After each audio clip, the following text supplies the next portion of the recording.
Hey everybody, Lindsay Smith here with your business tip this week. This week I want to talk about not being the straw that broke the camel's back. Well, what do I mean by that? Well, think about a time that you and a client have parted ways. Often this happens when you have a listing with someone, it doesn't sell, and the listing goes expired. And they choose not to list with you, and maybe they try with somebody else. Now, maybe that hurts. It's something where you feel like it wasn't your fault. Maybe the seller's expectations were unrealistic.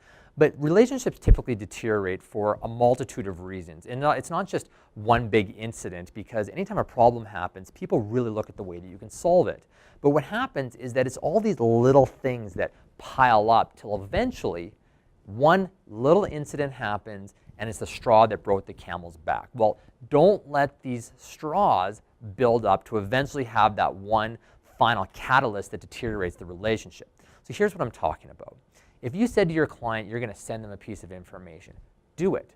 Do it on time and do it consistently. A little trick here is give yourself more than enough time. Say I'll have it sent to you by midday tomorrow, and send it to them the night before, or send it to them first thing in the morning. Anytime you say that you're going to do something, anytime that you're supposed to be at their house, show up on time, commit to a marketing strategy, make sure you implement that. Make sure that your processes are very, very tight throughout things, and you're over communicating with the client to manage expectations, and you're going to eliminate all the little things that can happen. It might be that you showed up late for the first appointment, and they kind of questioned it, but they let it slide.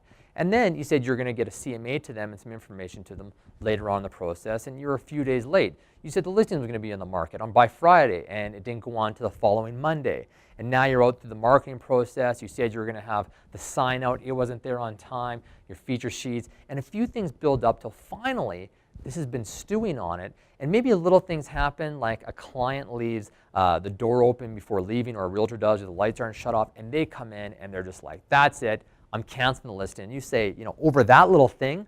But what it was is an accumulation of all these things that went wrong until eventually there was that straw that broke the camel's back. Be very conscious of keeping your processes airtight, and communicate with your clients to find out where they are mentally, and make sure that you handle little things properly, efficiently, and in a timely manner, and you're going to prevent there from being one straw that eventually broke the camel's back. So be conscious of it. It's a simple thing that you have to repeat all the time, but don't be that straw that breaks the camel's back. That's your business tip this week. All the best in doing a ton of business for the rest of the year.